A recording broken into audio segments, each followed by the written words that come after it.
अनिरुद्धाचार्य जी महाराज प्रश्नोत्तरी। अनिरुद्धाचार्य जी के बारे में आप सभी तो जानते ही होंगे।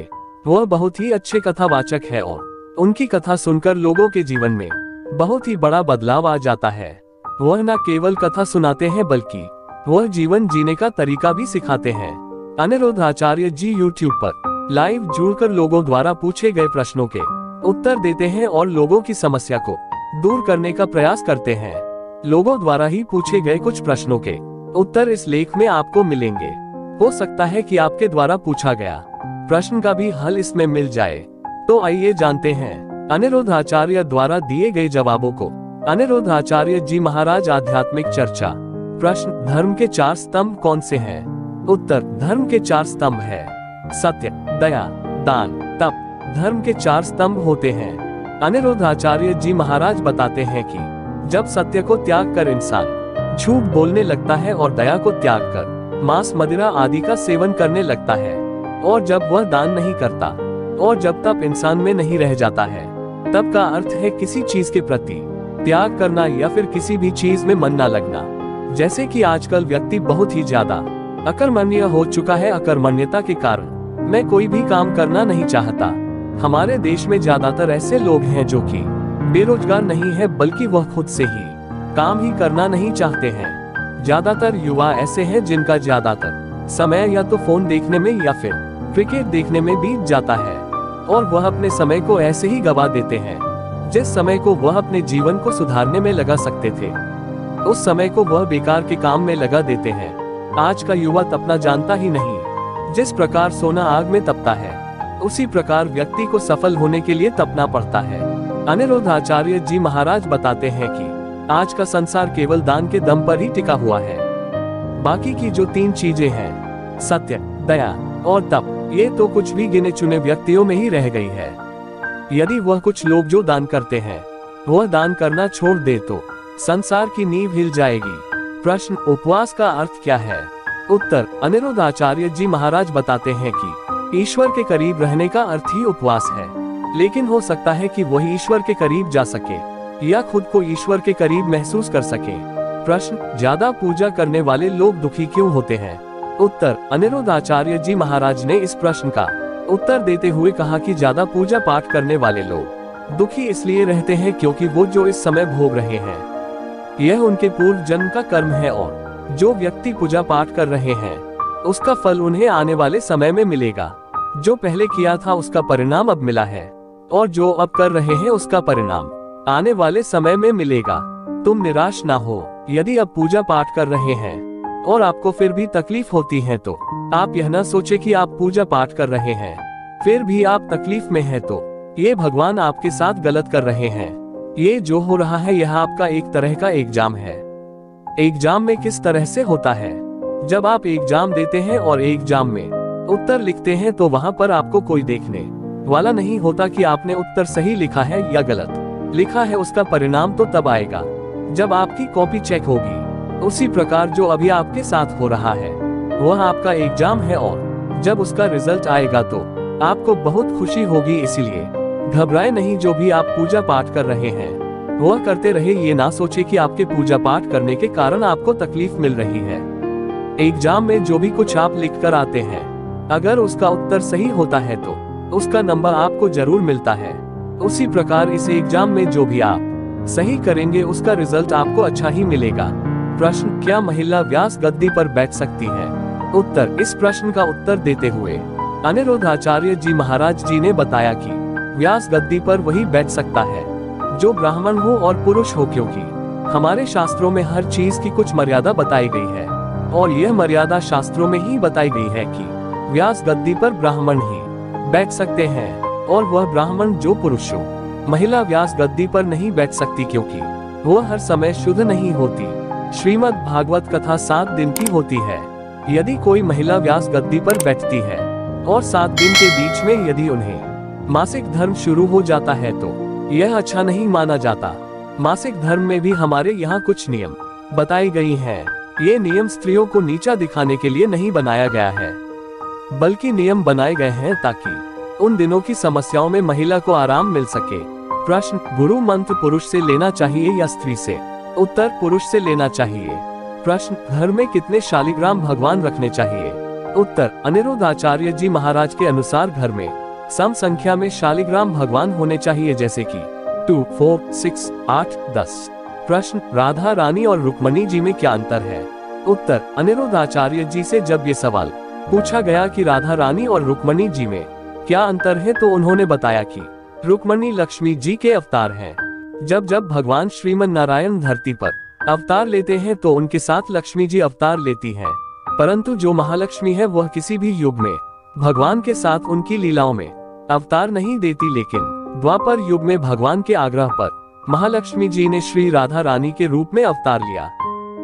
जय श्री राधे राधे भक्तों, जय श्री कृष्णा भक्तों। आज अनिरुद्ध आचार्य जी महाराज के द्वारा बहुत ही अद्भुत जानकारियां देखने को मिलेगी। अपने परिवार एवं बच्चों को अवश्य ये जानकारी दे। प्रश्न 1, श्री कृष्ण के धनुष का क्या नाम था? उत्तर, शारंग। प्रश्न 2, अर्जुन के धनुष का क्या नाम है? उत्तर, गांडीव। प्रश्न 3, शिव के धनुष का क्या नाम था? उत्तर, पिनाक। प्रश्न 4, राम का नामकरण किस ऋषि ने किया था? उत्तर, वशिष्ठ ऋषि ने। प्रश्न 5, कृष्ण के कुलगुरु कौन थे? उत्तर, गर्गाचार्य। प्रश्न 6, कृष्ण के शिक्षा गुरु कौन थे? उत्तर, महर्षि सांदीपनि। प्रश्न 7, संजय को दिव्य दृष्टि किसने प्रदान की थी? उत्तर, वेदव्यास जी ने। प्रश्न 8, शिखंडी राजा किसके पुत्र थे?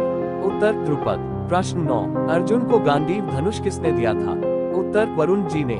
प्रश्न 10, अहिल्या किसकी पत्नी थी? उत्तर, महर्षि गौतम ऋषि जी की।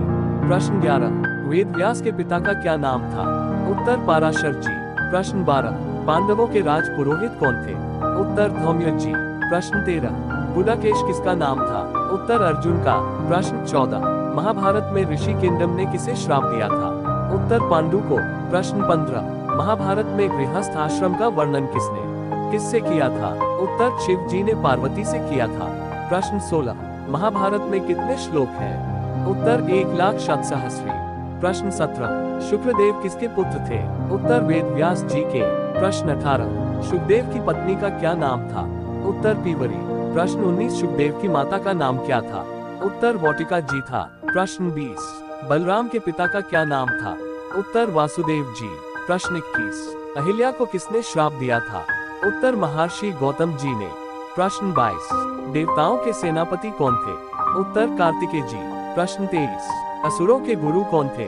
उत्तर, शुक्राचार्य जी महाराज। प्रश्न 24, देवताओं के गुरु कौन थे? उत्तर, बृहस्पति जी। प्रश्न 25, पुत्र मोह के लिए कौन प्रसिद्ध थे? उत्तर, धृतराष्ट्र जी। प्रश्न 26, भीष्म की माता का नाम क्या था? उत्तर, गंगा माता जी। प्रश्न 27, कर्ण के गुरु थे? उत्तर, श्री परशुराम जी। प्रश्न 28, कृपाचार्य अश्वत्थामा के कौन थे? उत्तर, मातुल। प्रश्न 29, नरक के कितने द्वार हैं? उत्तर, 3। 1, काम। 2, क्रोध। 3, मोह। प्रश्न 30, योगी कितने प्रकार के होते हैं? उत्तर, 8 प्रकार के। 1, कर्मयोगी। 2, ज्ञान योगी। 3, ध्यान योगी। 4, लय योगी। 5, हठ योगी। 6, राजयोगी। 7, मंत्र योगी। 8, अनासक्त योगी। प्रश्न 31, महाभारत का युद्ध किस युग में हुआ था? उत्तर, द्वापर युग में हुआ था। प्रश्न 32, धृतराष्ट्र के कितने पुत्र थे? उत्तर, 101 पुत्र और पुत्री की नाम दोशला था। प्रश्न 33, बलराम की पत्नी का नाम क्या था? उत्तर, रेवती जी। प्रश्न 34, इंद्र की पत्नी का नाम क्या था? उत्तर, शची जी। प्रश्न 35, पांडव भाइयों में ज्येष्ठ कौन थे? उत्तर, युधिष्ठिर जी। प्रश्न 36, अर्जुन को मारने की प्रतिज्ञा किसने की थी? उत्तर, कर्ण ने की थी। प्रश्न 37, कुंती के ज्येष्ठ पुत्र कौन था? उत्तर, कर्ण उनका ज्येष्ठ पुत्र था। प्रश्न 38, धृतराष्ट्र की पुत्री दोशला का विवाह किसके साथ हुआ था? उत्तर, जयद्रथ जी के साथ हुआ था। प्रश्न 39, योग कितने होते हैं? उत्तर, 27 योग होते हैं। प्रश्न 40, कितने संवत्सर होते हैं? उत्तर, 60 संवत्सर होते हैं। प्रश्न 41, ऋषि तर्पण किस दिशा में करना चाहिए? उत्तर, उत्तर दिशा में करना चाहिए। प्रश्न 42, देव तर्पण किस दिशा में करना चाहिए? उत्तर, पूर्व दिशा में करना चाहिए। प्रश्न 43, पितृ तर्पण किस दिशा में करना चाहिए? उत्तर, दक्षिण दिशा में करना चाहिए। प्रश्न 44, राम के कुलगुरु कौन थे? उत्तर, वशिष्ठ जी कुलगुरु थे। प्रश्न 45, राम जी के अस्त्र शस्त्र की शिक्षा गुरु कौन थे? उत्तर, विश्वामित्र जी थे। प्रश्न 46, सीता का जन्म कब हुआ था? उत्तर वैशाख शुक्ल पक्ष नवमी तिथि पुष्य नक्षत्र को हुआ। प्रश्न 47, गंगा अवतरण आख्यान किस कांड में वर्णित है? उत्तर बालकांड में वर्णित है। प्रश्न 48, रामायण में कुल कितने सर्ग हैं? उत्तर 500 सर्ग है। प्रश्न 49, गंगा दशहरा कब मनाया जाता है? उत्तर ज्येष्ठ शुक्ल पक्ष दशमी तिथि को मनाया जाता है। प्रश्न 50, राम का जन्म नक्षत्र क्या था? उत्तर पुनर्वसु नक्षत्र था। प्रश्न 51, राम का विवाह कब हुआ था? उत्तर मार्गशीर्ष शुक्ल पक्ष पंचमी तिथि को हुआ था। प्रश्न 52, राम का जन्म कब हुआ था? उत्तर चैत्र शुक्ल पक्ष नवमी तिथि को हुआ था। प्रश्न 53, सीता माता का जन्म कब हुआ था? उत्तर वैशाख शुक्ल पक्ष नवमी तिथि पुष्य नक्षत्र को हुआ था। प्रश्न 54, जाह्नवी किसका नाम था? उत्तर गंगा का। प्रश्न 55, गंगा सप्तमी कब मनाई जाती है? उत्तर वैशाख शुक्ल पक्ष सप्तमी को मनाई जाती है। प्रश्न 56, पृथ्वी पर गंगा का अवतरण किस तिथि को हुआ था? उत्तर ज्येष्ठ शुक्ल पक्ष दशमी तिथि को हुआ था। प्रश्न 57, रामायण किस रस की प्रधानता है? उत्तर करुण रस की प्रधानता है। प्रश्न 58, श्री कृष्ण का जन्म किस युग में हुआ था? उत्तर द्वापर युग में हुआ था। प्रश्न 59, कृष्ण के भाई और बहन का क्या नाम था? उत्तर बलराम और सुभद्रा नाम था। जय श्री राधे राधे जी। भक्तों, आशा करते हैं कि आपको हमारे द्वारा चलाए जाने वाले श्री अनिरुद्ध आचार्य जी महाराज के प्रश्नोत्तरी की महत्वपूर्ण प्रश्न की वीडियो आपको अच्छी लग रही होगी और हमें उम्मीद है कि आपको उनके द्वारा अपने प्रश्नों के उत्तर भी मिल रहे होंगे। यदि आपको यह वीडियो अच्छी लग रही है तो कृपया इसे अपने मित्रों के साथ शेयर करें और कमेंट करके बताएं कि आपको और आगे क्या जानना है। जय श्री राधे राधे जी। कृपया हमारे चैनल RK इंडियन कहानी को लाइक, शेयर, कमेंट और सब्सक्राइब करें और वीडियो को ज्यादा से ज्यादा शेयर करें। भक्तों, हमारा उद्देश्य किसी की भावना को ठेस पहुंचाना या आहत करना नहीं है।